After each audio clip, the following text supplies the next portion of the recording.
Kansas City loses wide receivers, and all of a sudden they have DeAndre Hopkins. And I'm going to ask you, Mike, how does that happen? How does somebody give the defending champions a shot in the arm like that?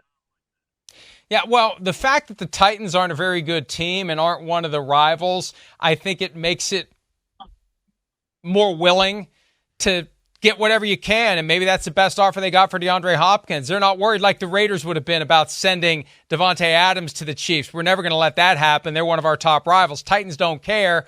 Hopkins, maybe that's where he wanted to go. We haven't gotten the inside yet on how this one came to be and whether other teams were after him. It wasn't a huge amount of compensation, but if Hopkins isn't going to be there next year anyway, you get something for him and you move on.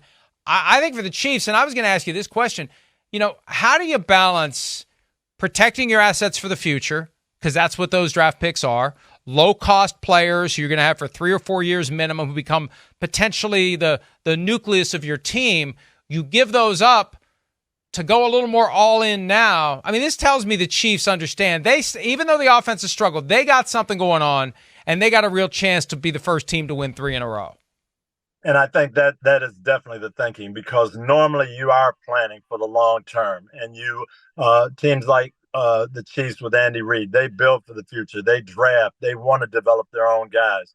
But in this situation, hey, we need something special. Here's a guy who can deliver that for us, and we'll give up some of that long term future for short term benefits. And they've done it every now and then. They've done it occasionally, and it usually has worked out pretty well for them.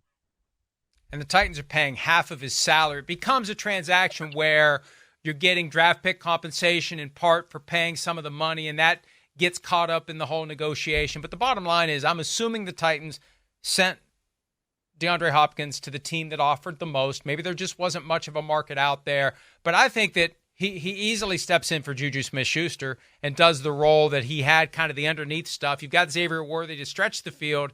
You've got Travis Kelce, and it was Juju. Now it's going to be DeAndre Hopkins, and you want to force the defense to cover every blade of grass. This helps cover the area of the grass, 10 to 20 yards from the line of scrimmage. Yeah, I think this is definitely going to help them. Having that bona fide receiver who can make plays on third down, who can draw coverage, who can make the tough catch, he's going to be a factor for them. And you can just see Patrick Mahomes working extra with this guy, spending time after practice, getting to know him. Where do you like the ball, DeAndre? When you're in this situation, where do you see me throwing it? And they're going to develop a chemistry very quickly, I'll bet you. Hi, it's Mike Florio. Thanks for watching PFT on YouTube. Hit subscribe for the latest news and analysis from Pro Football Talk.